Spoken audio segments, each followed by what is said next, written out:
Per capital ఇన్కంలో 2019 సంవత్సరం అంటే Telugu Desam party ఆ రోజు అధికారంలోంచి దిగిపోయినటువంటి సమయానికి పర్ క్యాపిటల్ అంటే తలసరి ఆదాయం దేశంలో 18వ స్థానంలో ఉన్నటువంటి ఆంధ్రప్రదేశ్ రాష్ట్రం 2024 వైఎస్ఆర్ కాంగ్రెస్ పార్టీ ప్రభుత్వం దిగిపోయేటువంటి సమయానికి 15వ స్థానంలో తీసుకొని వచ్చాం.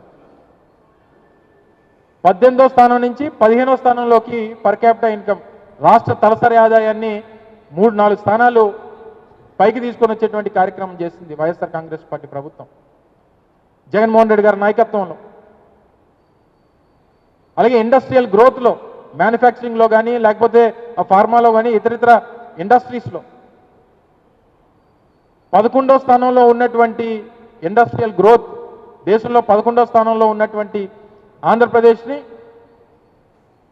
2019 తెలుగుదేశం పార్టీ ప్రభుత్వం పడిపోయేటువంటి సమయానికి 11వ స్థానంలో ఉన్నటువంటి దాన్ని 2024 వచ్చేసరికి ఈరోజు 9వ స్థానంలోకి తీసుకొని వచ్చాం. మరి ఈ ర్యాంకింగ్స్ అనేటువంటివి పెరిగినప్పుడు ఇండస్ట్రియల్ గ్రోత్ కానీ లేదా పర్ క్యాపిటల్ ఇన్కమ్ కానీ రాష్ట్రంలో తలసరి ఆదాయం రాష్ట్ర ప్రజలది పెరుగుతున్నటువంటి సందర్భంలో రాష్ట్ర అభివృద్ధి జరిగినట్ట లేకపోతే అభివృద్ధి కుంటిపడిపోయినట్ట అనేటువంటి దానికి సమాధానం చెప్పాలి తెలుగుదేశం పార్టీ. ఎందుకు దుష్ప్రచారం చేస్తూ ఉన్నారు? సరే, మీ తాలూకా రాజకీయ అవసరాలకో మీ తాలూకా పబ్లిసిటీ స్టంట్లకో మీ తాలూకా మార్కెటింగ్కో లేదా మీ నాయకత్వాన్ని ప్రొజెక్ట్ చేసుకోవడానికో లేదా మీ బ్రాండ్ ఇమేజ్ని మీ వ్యక్తిగతమైనటువంటి బ్రాండ్ ఇమేజ్ని పెంచుకోవడానికో మీరు ప్రభుత్వ సొమ్ముని ప్రజల సొమ్ముని మొన్న దావోస్ వెళ్ళినప్పుడు మరి మీ స్థానిక టీవీ ఛానల్స్కి ఏమైనా డబ్బు ఇచ్చారో లేదో తెలియదు కానీ ఏదైతే ఈ ఏమంటారు ఈ ఇంటర్వ్యూస్కి వాటికి నేషనల్ మీడియాలో 3-4 ఛానల్స్కి జీవోస్ ఇచ్చారు.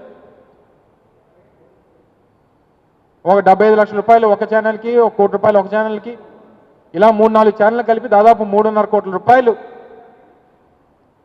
నేషనల్ మీడియా ఛానల్స్కి కేవలం మార్కెటింగ్ కోసం ప్రొజెక్షన్ కోసం వీళ్ళ తాలూకా బ్రాండ్ ఇమేజ్ని ఇండివిజువల్ బ్రాండ్ ఇమేజ్ని పెంచుకునేటువంటి దానికి దాదాపు 3.5-4 కోట్ల రూపాయలు కేవలం మార్కెటింగ్ ఖర్చు పెట్టారు. మళ్ళీ అది కాకుండా నిన్న మొన్న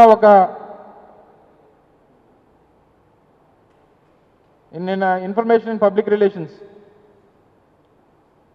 గవర్నమెంట్ ఆఫ్ ఆంధ్రప్రదేశ్ ఒక కొత్త రిక్వెస్ట్ ఫర్ ప్రపోజల్ అనేటువంటిది వాళ్ళు ఆహ్వానించారు.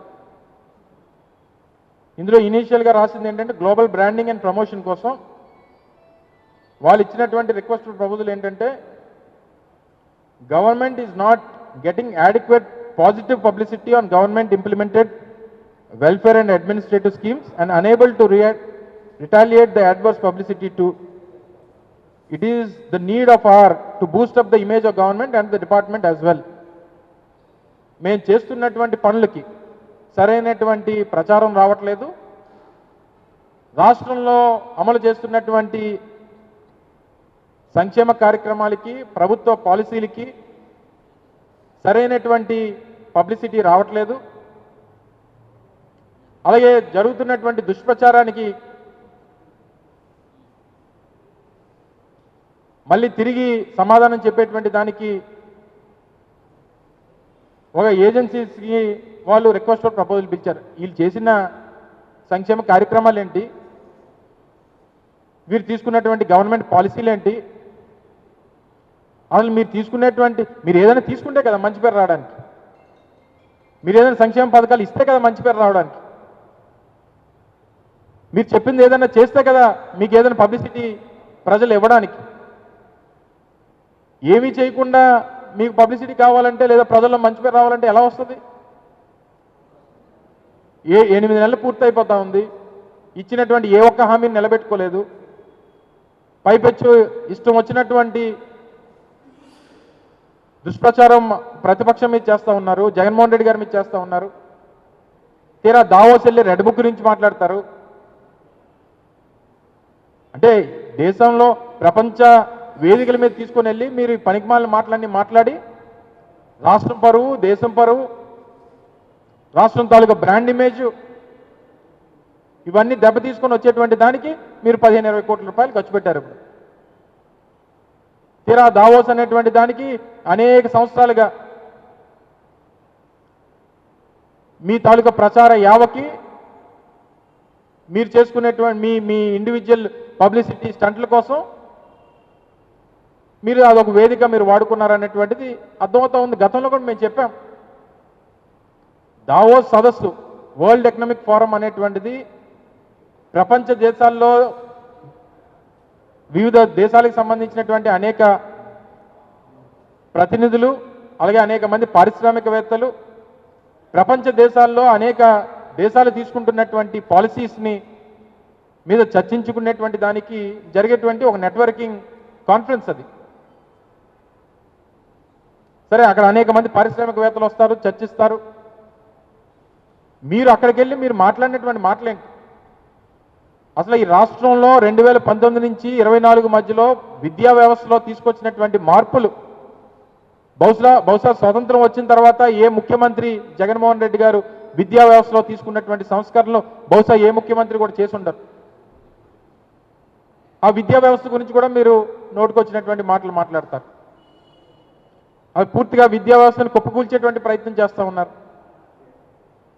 ఎడెక్స్ ద్వారా లేదా టోఫెల్ జిఆర్ఈకి సంబంధించినటువంటి కోచింగ్ చిన్నపిల్లల నుంచి 3వ తరగతి నుంచి వారికి ఇవ్వాలనేటువంటి ప్రయత్నం, డిజిటల్ లెర్నింగ్ కోసం కావాల్సినటువంటి ట్యాబ్స్ ఇచ్చి వాళ్ళని ప్రోత్సహించాలనేటువంటి ప్రయత్నం, ఇంగ్లీష్ మీడియం ద్వారా వారి ప్రపంచ స్థాయిలో వారికి ఎక్స్పోజర్ ఇవ్వాలనేటువంటి ప్రయత్నం, నాడు నేడు ద్వారా ప్రభుత్వ పాఠశాలని ట్రాన్స్ఫార్మ్ చేసేటువంటి కార్యక్రమం, ఇంటరాక్టివ్ ఫ్లాట్ ప్యానల్స్ తీసుకుని వచ్చి డిజిటల్ లెర్నింగ్ అందించాలనేటువంటి కార్యక్రమాలు చేశాం. ఈరోజు డిజిటల్ క్లాస్ రూమ్స్ కానీ లేదా ఇంగ్లీష్ ల్యాబ్స్ కానీ ఇన్ని కార్యక్రమాలు గడిచినటువంటి 5 సంవత్సరాల్లో జగన్మోహన్ రెడ్డి గారి హయాంలో చేశాం. నిన్న ముఖ్యమంత్రి గారు మాట్లాడుతూ పోర్టుల గురించి మాట్లాడారు. మీ హయాంలో నిర్మించినటువంటి ఒక పోర్టు గురించి అని చెప్పుకోగలిగారా? కేవలం గత 5 సంవత్సరాల్లో జగన్మోహన్ రెడ్డి గారి హయాంలో రామాయపట్నం కానీ, మూలపేట శ్రీకాకుళం పోర్టు కానీ, లేదా మచిలీపట్నం బందర్ పోర్టు కానీ, లేదా కాకినాడకు సంబంధించినటువంటి పోర్టు విషయంలో కానీ 4 నూతనంగా పోర్టులు నిర్మించినటువంటి ఘనత జగన్మోహన్ రెడ్డి గారి ప్రభుత్వాన్ని 2019-24 మధ్యలో మేము టేకప్ చేసినటువంటి ప్రాజెక్టులు అనేటువంటి విషయాన్ని గర్వంగా చెప్పగలుగుతా ఉన్నాం. దాని గురించి నిన్న ముఖ్యమంత్రి గారు చెప్పుకుంటా ఉన్నారు. 10 ఫిషింగ్ హార్బర్లు నిర్మించాం, కొన్ని పూర్తయ్యాయి, కొన్ని నిర్మాణంలో ఉన్నాయి. 3 ఇండస్ట్రియల్ కారిడార్లు మా ప్రభుత్వ హయాంలో టేకప్ చేశాం. బల్క్ డ్రగ్ పార్క్ సంబంధించి కానీ, మొన్న ప్రధానమంత్రి గారు శంకుస్థాపన చేసినటువంటి గ్రీన్ హైడ్రోజన్ హబ్కి సంబంధించి కానీ, ఇవన్నీ గత ప్రభుత్వంలో జగన్మోహన్ రెడ్డి గారి హయాంలో టేకప్ చేసినటువంటి ప్రాజెక్ట్స్ ఈరోజు ఫలాలు అందిస్తూ ఉన్నాయి. ఈరోజు కొన్ని పూర్తయిపోయినాయి, కొన్ని ప్రారంభమవుతూ ఉన్నాయి. మీ ఘనత ఏంటో చెప్పుకోకుండా ఇంకా పబ్లిసిటీ మార్కెటింగ్ మీద ఆధారపడిపోయి ఇంకా ఎంతకని ఈ ప్రచార యావతో ప్రజల్ని ఇబ్బంది పెడతారు. మీరెళ్ళి అక్కడ కేవలం ప్రసంగాలు ఇచ్చుకొని, రాజకీయ ప్రసంగాలు ఇచ్చుకొని, ఆరోపణలు చేసుకొని బ్రాండ్ ఇమేజ్ని దెబ్బతీసి మీరు చేసేటువంటి ప్రయత్నాలు ఇప్పటికన్నా మీరే చెప్తా ఉన్నారు, డబ్బులు లేవని ఒక పక్క చెప్తా ఉన్నారు. వృధాగా మీరు ఇటువంటి దుబారా ఖర్చులు చేస్తూ ఉన్నారు. పిల్లలకి ఇవ్వాల్సినటువంటి ఫీజు రీఎంబర్స్మెంట్ 3,900 కోట్ల రూపాయలు, అతిగతి లేదు, సంవత్సరం అయిపోతా ఉంది. ఈరోజు అన్ని రకాలుగా కూడా ఒక స్కీము ఇంప్లిమెంటేషన్ లేదు, ఇచ్చినటువంటి హామీ ఇంప్లిమెంటేషన్ లేదు. కేవలం పబ్లిసిటీ అనేటువంటి దాని మీద ఆధారపడిపోయినటువంటి ప్రభుత్వాన్ని చూసి మరి ఇటువంటి ప్రభుత్వాన్ని ఎన్నుకున్నందుకు ప్రజలు బాధపడాలో, ఇటువంటి ప్రభుత్వం ఉన్నందుకు రాష్ట్రం ఈ పరిస్థితి అయిపోయిందని చెప్పి ప్రజలు బాధపడాలో, ఎవరు బాధపడాలో తెలియనటువంటి పరిస్థితుల్లో ఇప్పటికన్నా ఇటువంటి ప్రచార యావని మానుకోమని చెప్పి మీ ద్వారా మరొకసారి ప్రభుత్వాన్ని కోరుతా ఉన్నాం. Thank you.